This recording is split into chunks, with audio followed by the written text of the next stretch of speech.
our friend Benji. Brought to you by Portal. I'm Brandon. I'm your co-host, and this is... I'm Chris, Cote. Cote. Hi. How many times have we done this podcast so far? Troy. For reference. How many This is times? our fourth one together? Fourth, probably, yeah. It's our fourth together, but there's been maybe 6 or 8 episodes. We're feeling our way through it. We are feeling our way through it. This is the whole deal with this whole podcast is we are here to figure out our stuff while we help figure out your stuff, and then it becomes all of our stuff. It's like in Fast Times at Ridgemont High. Right. If I'm here, and you're here, and you're here, doesn't that make this our time? There's no birthday party for me in here. And I want to apologize right off the bat. I don't know how this affects you or affects this podcast. I was a half hour late because I was on another podcast. Right. It's been a podcast aplenty last couple of weeks for me. Right. But I'm happy to be here, and I'm sorry. Well, it's okay. Apology accepted. I didn't feel any kind of animosity towards you. How? Because it drives me crazy when people are late. It drives me even crazier when I'm late. You're projecting that onto me. For all of you out there, projection means that he is going through something that's uncomfortable for him, and he's putting it onto me. Right. Like a projector. He's projecting it onto me. But I was actually okay. And so when I say, how does that affect you? You're like, it doesn't. Well, it affects me double. You're a busy guy, and you make time for us. And I like it. And it feels good. And when you came, you were still on the podcast. So right? They wanted to meet you. It was it's called Gear 182. It was a podcast about the gear we used on riding in bands with boys. So that's why I wanted to stay on the podcast and show them that I do, in fact, still know and love Brandon Parkhurst from God. Cut You Up, now of Sunbender. Oh, I got a flashback. Remember, we would have to... They'd be like, you're playing over there on the other side of the arena. And we'd like roll the amplifier. It was such a The best part about that is like that made you realize you only really need one plug. That's it. To play a show. One plug to play a show. That was it. I can't believe we made it through that tour. Yeah. And all those. I know. All those times. That's a whole different podcast.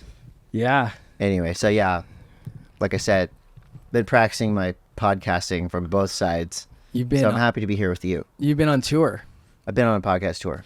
And you were on Benji Weatherly's podcast. I was on, Let's Potty, which you brought up at the very top of the show. That was a kind of another deep dive back into my history, all the way up from being a roadie to Transworld Surf to what I'm doing now. I think I did a little bit of a Portal shout out, definitely a Sunbender shout out.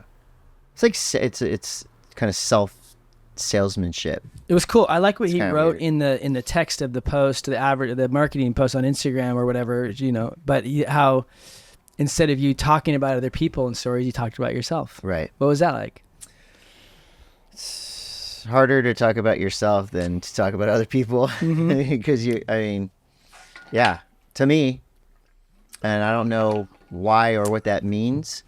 Yeah. Because I do like talking about myself. I like talking about other people as well. I mean, I don't think it's an ego thing to enjoy talking about yourself, to tell your stories or to give your thoughts. And, I think that kind of leads directly into a note that I got from someone very special, a fan of this podcast. Oh. Basically saying, why do you...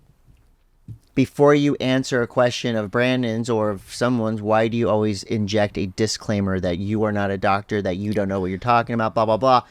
Is that some kind of defense mechanism? Because I feel like I do know what I'm talking about in a lot of things, so I don't know why I have to inject a disclaimer. What is the disclaimer clause? Is that a thing? And I do that here. I do that a lot of times in public, right? Trying to be a positive person. A lot of times people, where are you going next? I'm like, I'm going to Tahiti. Disclaimer. Yeah. It's a lot of work. So what are my disclaimers? And I think a lot of people have disclaimers. What are these things? Yeah, well, it goes both ways, right? Some people are overclaimers. Right. Like I got to tell you all the rad stuff I'm doing because I don't see it in myself. I think we might have talked about it. It's called, this is how I see it. It's called shame of the higher self. Yes, we did talk about this last time. Yes. And, let's get really honest here. You're a freaking amazingly talented human in many aspects. I feel like I am as well too. Do we fulfill our potential all the way? No.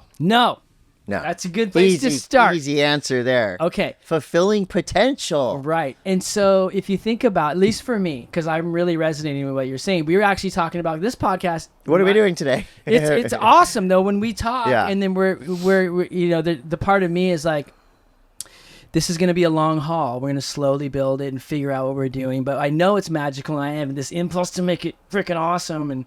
But anyways, so it's like, if you don't fulfill your potential, you're an amazing human being, probably should be living in, not should, but could be living in a mansion somewhere and doing what you want to do. Not that that's what matters, but like if your potential was all the way fulfilled.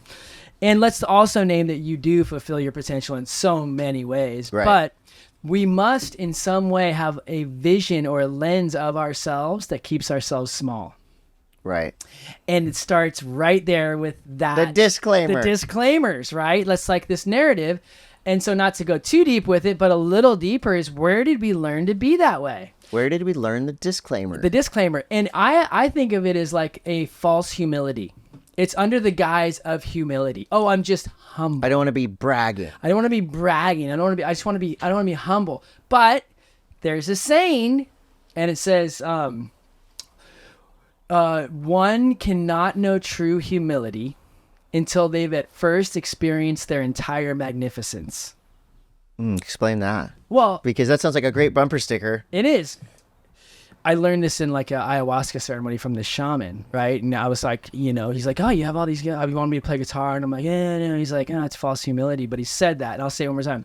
One cannot know true humility until they've at first experienced their entire magnificence. In other words, until you've fulfilled your potential, you cannot know humility. Anything else is stifling of your higher self and your gifts. Okay. Right? So that means like, yeah. Now in the idea of the expert thing, the energy of Portal is that we're not claiming to be Right. the expert, but you do know a lot of things. So there's like a little missing piece here. What does it feel like for you? Just when I say you do know a lot of shit. Yeah. It feels good. And I want to accept that compliment. It's a great compliment. And I think I can have the capacity to take the disclaimers out of the conversation. Right. Hopefully at all times. Right. At least in this focused environment. And this could be something that people might identify with and want to do at their job or with their friends or whatever, is think about the disclaimer you're about to say. Slow it down a little. Slow it down a little, and you can put a disclaimer anywhere at any time. Right. Something's wrong with my refrigerator. I don't know anything about refrigerators, but and you seem even awesomer when you figure it out. And then there's the other part too, where it's like we talked about before, but like it's good we could talk about it a little bit every podcast, where like the Tahiti one, where like I'm going to Tahiti, someone asks me where I'm going.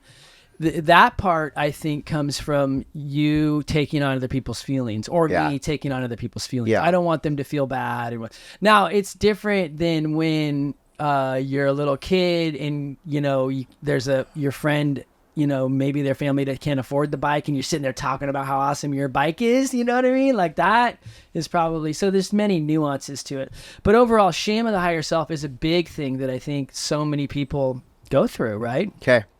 You sing a song good, someone gives you a compliment, you feel uncomfortable about it. Why? It's Yeah, I kind of, thank you. I kind of screwed up that one part. But Yeah. this is moving forward from here on out. And again, maybe some people can take something from this, is I'm going to be cognizant of disclaimers. I'm not going to do disclaimers in here anymore. And hopefully that resonates and translates into my day-to-day life. Yes, I thought you were going to say I'm going to try not to, and I was just at this wedding with this shaman, David Sutcliffe, and he has a shaman guy there who I've gone super deep with before. But I said something like, I'm just trying to do this. He goes, don't try. Do or don't, just like Yoda.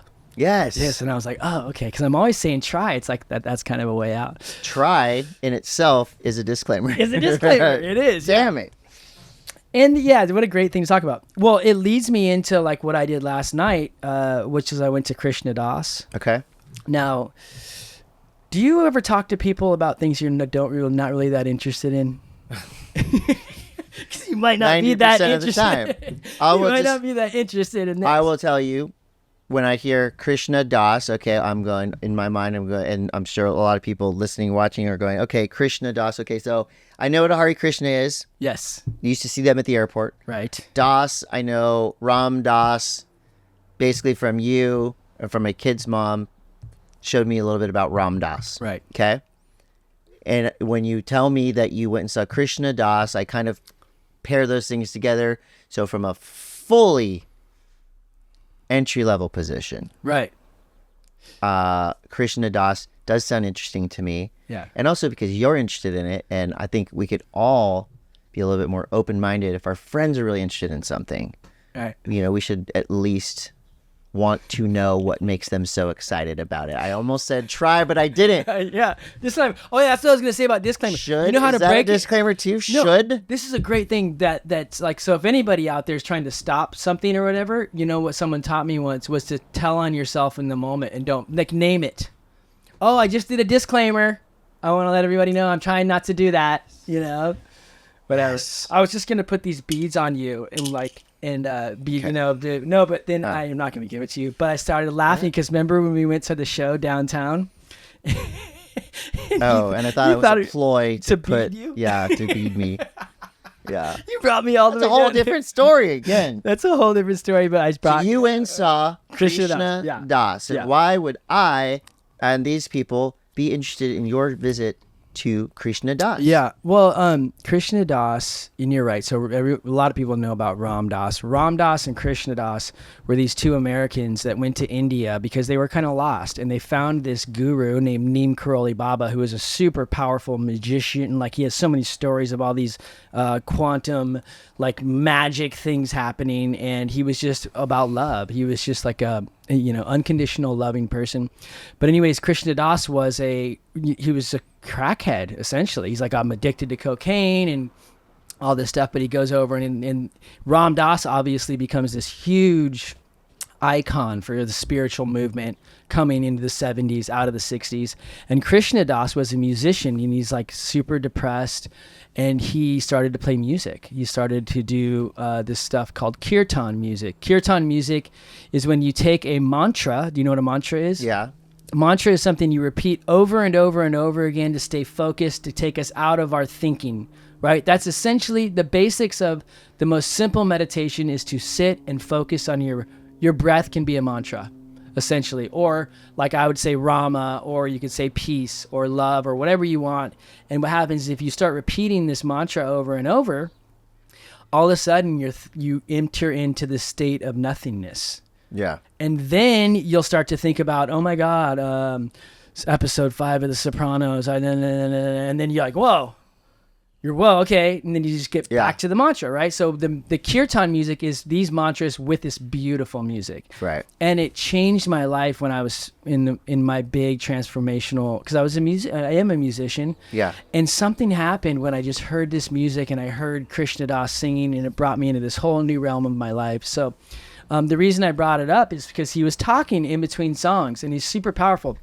And he was talking about that higher self place. He goes, I never thought that I would be doing something good for myself like this, and that happened to do good for other people. Yeah. And he's like, it's hard for me to say that, because it's, he doesn't want to accept that there was like, 500 people there singing with him, and he was the leader of this thing. And he was like expressing how it's like, I still don't feel like, I'm still crazy. I still eat weird food. I still mess up. I can't believe I'm sitting here doing this. Yeah. What makes me worth this? You're worth it. Right. And he was Yeah. still struggling with his self-worth. And like, I thought that was so powerful. And then another thing he said was like, he was talking about what happens when we do the mantra of singing is that, like, for instance, you'll be singing. Imagine, do you ever notice you're thinking about some random stuff and then you catch yourself off in some weird thought process? Yes. Okay. Diverted. Who is the part of you that noticed you straight away? Say that again. Say that again. Okay. you're Chris and you're thinking about this long thought thing and you're in this story in your head. Okay. And then part of you goes, whoa, what was I just thinking about? Like, what am I thinking about? Like, some other part of you comes in and realizes you're talking about some other story. Do you follow what I'm saying? Yeah, like the air traffic controller of your spirit and Right. mind. He Yeah. goes, hold on. Right. And so everyone's kind of like talking when he's saying this. And when he says that, everyone gets quiet because everyone's like, oh, wow. Because we just did it. Wow. Yeah. It's like that's what the point of the mantra, the kirtan is. It brings you in these spaces. You start thinking about things in this observer part. So what he says, that's our true self. That's what we're trying to get That to. little voice. Right. The little voice that goes, oh, I just did a disclaimer. Yeah. That voice, the observer, that's the one we want to be in touch Don't with. eat any more of that ice cream. That one? That Where guy? are you? You're late. Well, in meditation, it's like so funny because anything's more. When I start to sit down and meditate, I'm like, oh, did I wash the dishes? Did I like anything that's even the worst stuff sounds better than sitting with myself. And Yeah. I'll go in these like zones, and then the whole point is to compassionately just bring myself back to the center. Yeah. How long does it generally take you? You've been doing it for a while. It depends. The other good thing about meditation is I get to gauge what's happening for me, so it's always different. Sometimes it's beautiful, peaceful. I'll go for like weeks of like amazing meditations, and then I'll be like, this is like, it's like pulling teeth the To whole get in time, the just zone. to stay. Well, just to stay, and then. But another cool thing about meditation, the teaching of it, is that if you can't stay in the zone and you're having too many thoughts, that's really your body relieving stress. Interesting. Interesting. Okay, interesting. Yeah. Yeah. So why were we talking about How did that? you feel? Let me just give me one more thing about Krishna Das. You're obviously an advanced spiritual teacher and learner. When you left there, when you walked out the door, where were you? What were you feeling? And how does that stay with you, or how long does that last? Yeah, well, first of all, if we're in a higher self, high vibe place, and I was with my wife, and she's pregnant with Zen baby, so it was his first, kirtan experience, and we were just looking at each other, and she was in, we were just in this place where 15 years ago, I'd been like, this is so cheesy. What is happening boring. here? This is It's boring. cheesy, Yeah, yeah. but I was just like in the moment. So when we left, we were so connected. Right. She's like, babe, that was the best. Thank you so much to bring us back. Because she started on that journey too. So for me, it was a remembering of where I started that I've kind of strayed away from, that I want that back. Mm-hmm. So, but when I left, I felt connected to myself and to my body, and I felt connected to her. That's awesome. And then, And how do you hang on to that connection? How do you bring it with you? Practice? I woke right up and went right into meditation again. And then just put on music this morning. It's and like a just little did my link, right? You journaling. can stay linked to. Yeah, it's a discipline. It's a practice. It's not a one-off. It's like, and the weird part about meditation too is that if I stop doing it, I don't notice the impact right away. It takes like a week, and then I'm like, Right. why is everything so crazy for me? Why am I right so now? cranky? Man, why am I so cranky? Yeah. And then I'm like, oh, probably because I haven't been on my discipline. Right. It has a lag time, like a shelf life. Right. Shelf life. Recharge those spiritual batteries. Yeah. I Through don't know. meditation. Meditation's good, but meditation can be many different things. Doesn't have to be sitting with your eyes closed. Right. Surfing. Are you thinking about anything else when you're freaking ripping that wave? No. You're pretty focused. Well, I mean, to be honest, sometimes I'm thinking, Who's videoing this? hopefully somebody saw that. Is that my ego, or is that just? It's total ego. And Fun. every time I've hurt myself surfing, I noticed that I was trying to For do someone something. else. Yes, totally. Black's Beach, float, like no business doing a backside floater at Black's Beach on this big day. But there was like, I just pop, knee gone, ankle, this, that. And that's something that transpires in anything you do, right? Yeah. I've been in that on a floater. I'm all, well, somebody could see me make this, and that would be awesome. But I could also hurt myself. So that decision of I'm jumping off, And you jump off. right? Yeah. But I mean that happens in the road, right? All over. Should I do a burnout in front of these ladies? All over. Should I pop a wheelie? Yeah. You know, and most of the times you should. You should. but you got to Go do it for for it. yourself. Go for it. Yeah. Pop a wheelie for yourself first, and if others enjoy it, then it's a win-win situation for everybody. I know. Do you ever think about that when you're paddling out surfing? Like, it's important to be with other people surfing. It could be fun for a couple sessions, but if you, my other one buddy, he You goes, say brada? one brada. Sorry. I was texting with Koa. Disclaimer. Koa is brew. I guess they say brew. Brew is South Africa. What's up, brew? Yeah. Hawaii And I'm like, is broski. brada. I'm like, can I put broski in California here? is a bro. Bro. Yeah. My one guy goes on surf trips, and he's like, dude, just come with me. I'll pay for you. Like, it's so gnarly. I'm out here in these perfect waves, every wave, and I don't have anybody with me. No one will come with me. So, yeah, that'd be a bummer. I put my wetsuit on and actually drove. I like surfing by myself every once in a while, but you're right. That is a high form of surf meditation, being alone out there, because your mind goes to a lot of different places when you're surfing alone. At least when you're surfing with other people or with friends, you're thinking about, did they see my last wave? No, there's that together. Anyway, it just feels safer. But I was at a spot. There was no one around for miles and miles. It was the afternoon. It was kind of windy. It wasn't too appetizing. Yeah. But I saw some people over here. I go, I'm not going to go surf with them per se, but I'm going to by them. Buy them. I don't want to bum them out. This other guy just paddling out right where we are, this whole empty beach. I just wanted to have them within my peripheral vision to know that And you there within was theirs. some energy out there. And you within their peripherals, just Well, in hope case I you was did. more than in fucking peripheral. Hopefully I was right in there. It's true. Remember when I don't need to go into it, but when we were kids, did you see that? Our last wave. Well, it started. My first words might have been, "Hey, mom, watch this." Watch this. Yeah, totally. Yeah, they all had that kid in our neighborhood that was just, "Hey, watch this. Hey, dad, watch this. Hey, watch this." Has your girl seen you surf yet? Like in person? So much videos. You ever just catch the best wave and your girl's on the beach and you look up and she's just laying back asleep and you're like, dude, damn it, man. Come in. No, You never, not once. She has her eyes peeled. no, 'cause she's always watching. No, that's. We had Koa on the podcast, Yeah. and you weren't here.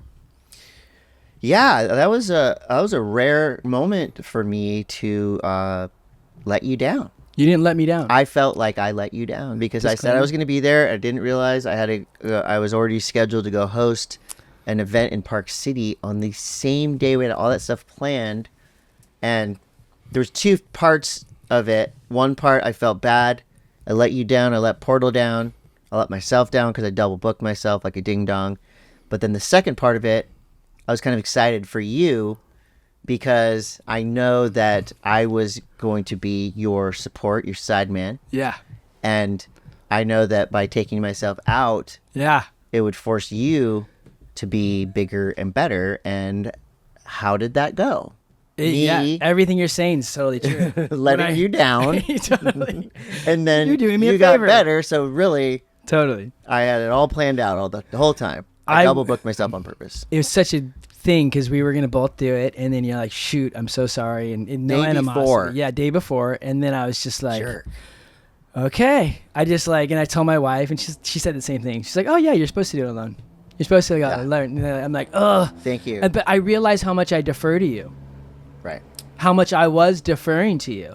You were bummed for a minute. I wasn't bummed. It wasn't bumness. I totally. There's I would be bummed if there was a malicious. If there's a thing, there was no malicious to it. Yeah. And, it's fine.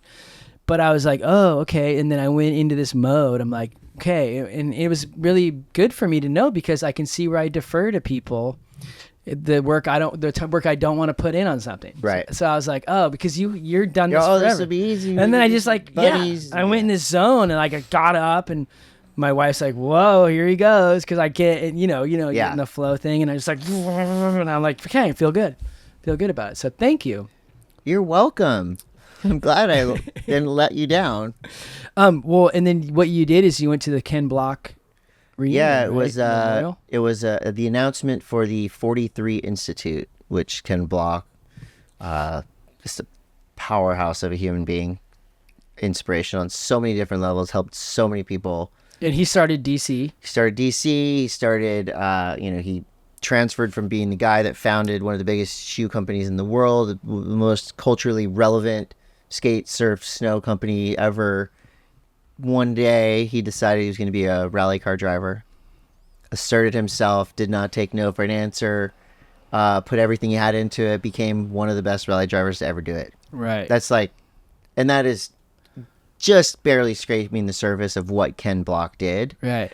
But just to, it makes you think, right? So we all have friends that we either look up to or we think, oh man, they have so much more to give. They have so much more potential. Right. I feel like Ken Block is an example of somebody who lived above and beyond their potential. Yeah. He knew it. He knew what he was capable of. Yeah. But when he told his friends, I'm going to be a rally car driver. Bro, you're a shoe company owner. Right. What are you talking about? Right. Do that. Right. And he goes, I already did that. I already did that. Conquered that. I'm going to conquer this. And the doubt went away very quickly. What is it? Do people just have a thing? How do people harness that? How do you harness that? I mean, that's the thing, right? There's only one Ken Block. There will only ever be one Ken Block. You hung out right? with him, right? Yeah. Yeah. And what was it like hanging out with him? Because I was around him a few times. I wouldn't say that I hung out with him, but yeah. I mean, you could feel that confidence, that belief in himself. His brain just worked in a different way. It was, I've seen it a lot of different levels, but this was a very high level. He built this business up to a place where he had the ways and means to invest in himself, and like, this is not an inexpensive hobby, but for him, the hobby part of it was out the window day He's like, one. I'm going for it. Yeah, I'm doing it. Yeah. And for me, and I think for a lot of the people that spoke, and a lot of people that there was panel discussions. Persway, an incredible artist that we know. Right.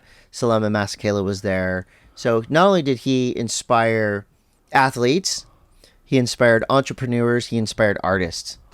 And that, these three groups that came up and talked and basically described what he did for them.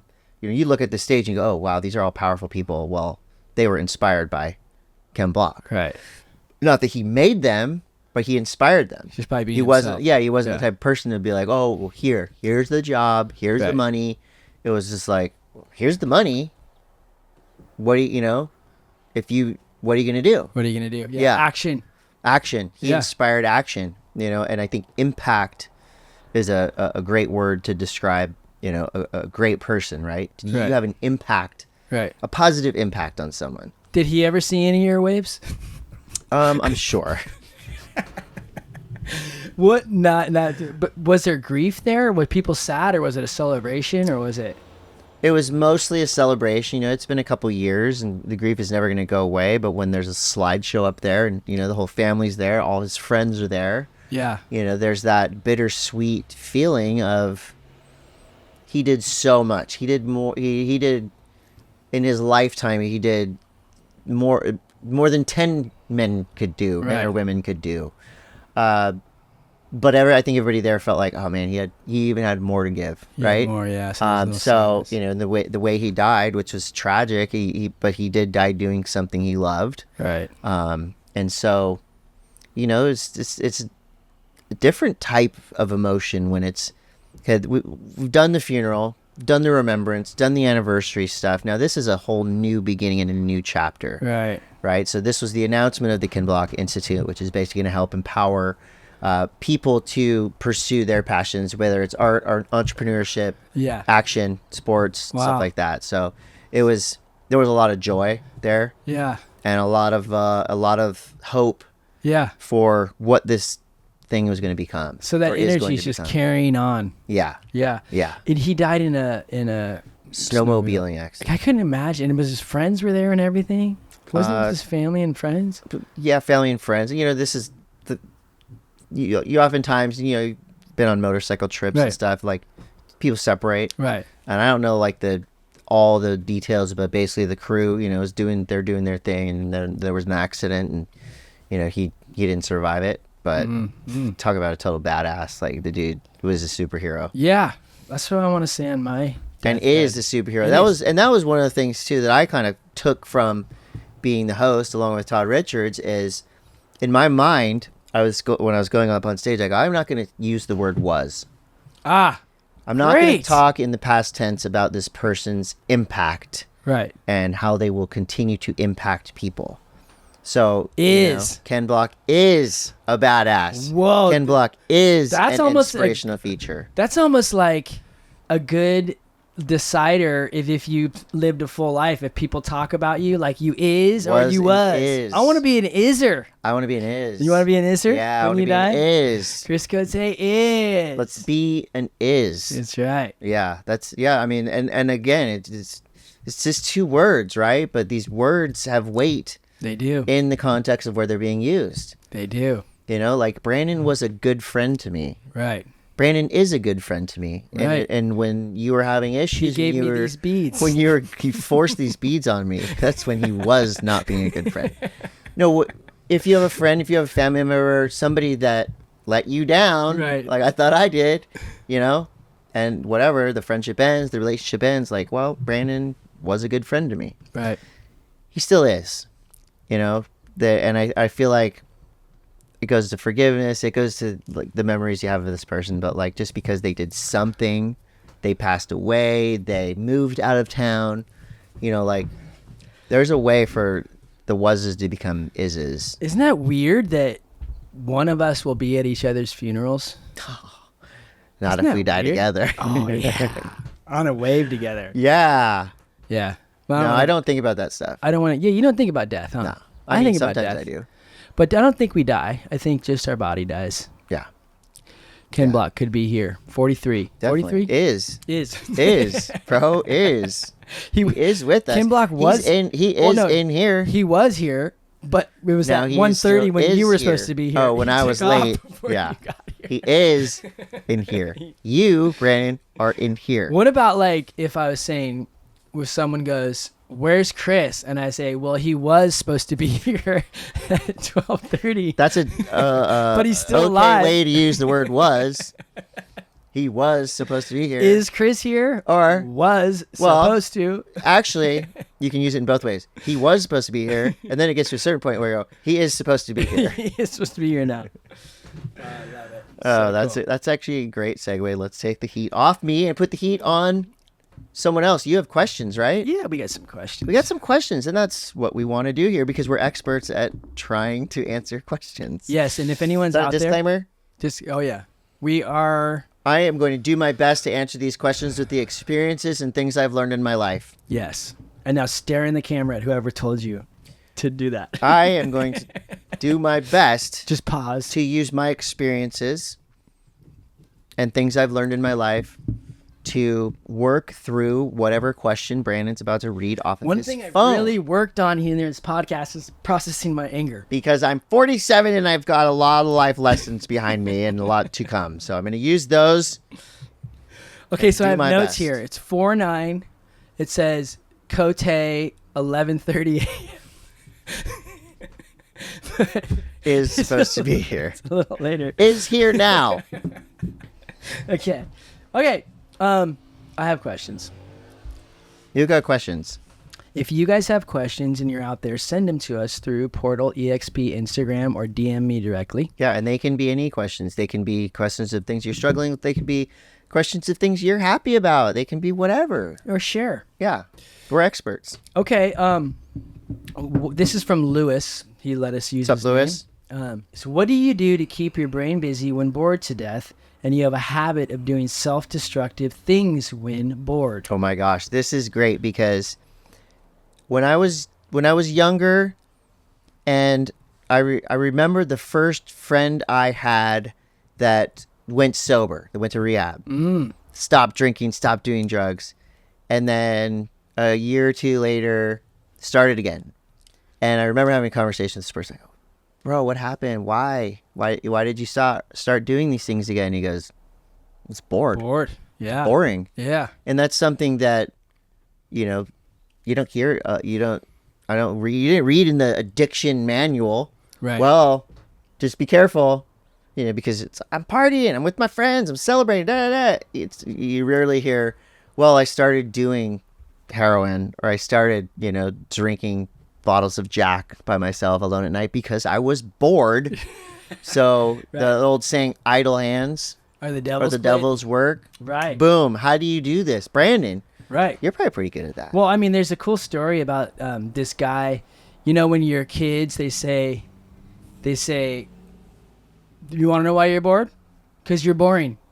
Oh, right. So Ouch. this guy said his dad would always say that to him, and he'd get so mad. And he said he couldn't wait until somebody asked him that question, right? So he ends up meeting this girl, and they go on a couple dates, and he noticed that she seems bored on these dates, and they kind of keep hanging out. He's going, okay, this is my time.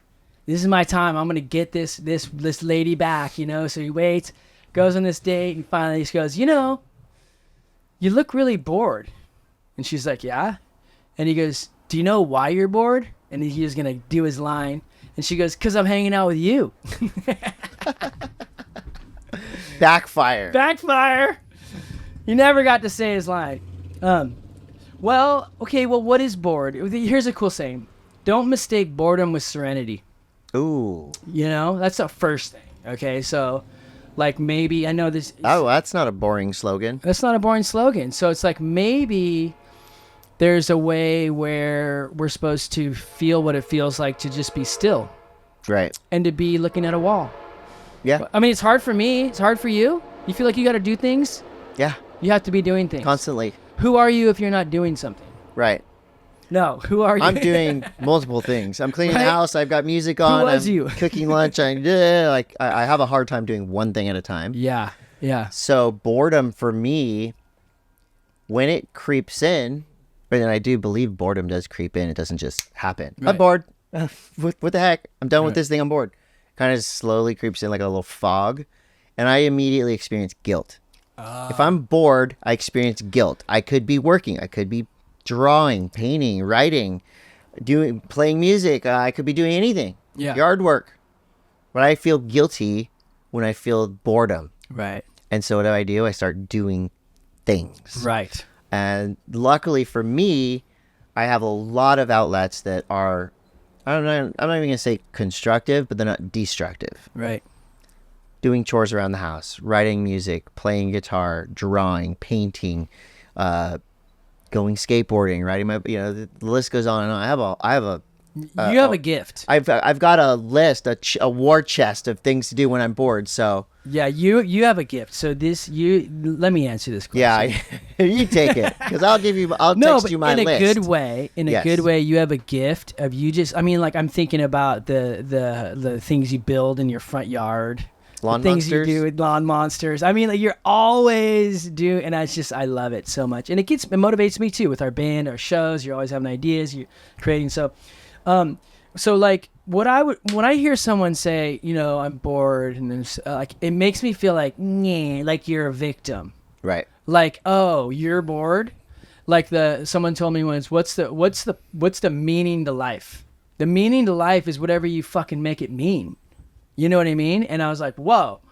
And he, it just really landed with me. It's like, so if I'm bored, ask yourself, what are you deferring to? Like who's responsible to keep you unbored?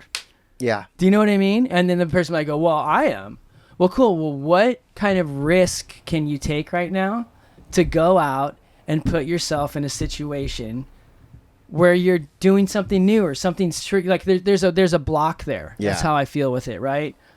And I think because we don't follow or challenge ourselves and take that risk, then we think bad about ourselves and the self-destructive behavior comes in. Yeah, I feel like filling your time with whatever random stuff is not going to cure boredom because you can be bored doing things you love. Right. You can be bored. Sitting out there surfing. This is boring. Right. It's because it is a mindset as well, and it's about being present. But you just said it. present. That's what it is. What did you say right before we started this topic? It was a bumper sticker. Oh in my yeah. mind. Okay. One cannot know true humility until they've at first experienced their entire magnificence. It was the next bumper sticker. It was shorter. When we first started this Yeah. topic. Don't mistake boredom with serenity. Yeah, And that hits. Serenity's presence, right? Right. Can I be peaceful in the moment? I know people that can go into nature and just lay down in the grass, and they are so happy. They're so good. I know people that force themselves to go into nature, force themselves to lay on the grass, and they sit there, and the first thing they think of, this is boring. Yes. Yeah. Okay, so then just to wrap this one up, if you're bored, Lewis, and you're sitting there, ask yourself this: what feelings come up with for me when I'm bored? That would be a first starting place. Okay. Do you feel frustrated? Do you feel angry? Do you feel scared? Do you feel sad? Do you feel nothing? And if you feel nothing, ask yourself, what does it feel like to feel nothing? Does that make you frustrated? Because you're not, in my opinion, not in your body and not able to just breathe and be there where it's at. The next thing would be is to take a risk, go outside. Here's another thing to do if you're bored: contribute something to society. Yeah. That's Be of easy, service. right? Yeah, be of service. I knew this guy. He goes out and gets a bunch of sleeping bags for people. When he's bored. That's him. When he's bored. When he's bored. No, boredom is an underrated internal attacker. Because Whoa, boredom, internal attacker. Boredom's a little demon in your body, and you're like, I'm bored. Well, 5 beers would alleviate that boredom right away, right? 100%. That's pretty I mean, and I'm not telling people, look, I'm not saying if you're bored, don't go out and meet your friends for drinks or whatever. Right. But, if you identify that that's not good for you, Right. then just go, okay, well, I'm bored. And I usually grab a beer, smoke a joint, whatever. For some people, that's fine and it works. But for other people, I'm assuming Lewis is one of these people. When they take that first step to try to alleviate boredom, it ends up in down a destructive path. So replace destructive things, hopefully, with constructive things. But then what about that moment when you have to slow down and decide to do? It's not gonna be comfortable. No. It's gonna be uncomfortable because turning on Netflix, getting some ice cream, going online gambling, drinking, whatever it is gonna sound so nice just to get into action in the other way. And you know what? You help me, Lewis, because I have the same moments in my life where I know what the right thing to do is, and I just can't slow down enough and make that decision. It happens all the time for me. And there's someone else that happens more for, him. Just Me? kidding. Yeah. No, you know what? My if you want to describe your little boredom demon, you remember those cigarette girls in the 50s or whatever? Yeah. So my boredom demon is a little creature, and this creature is holding this thing right here, and it's got all the drinks and drugs and, ice cream, candy. Yes. Yeah. The video games, all these things.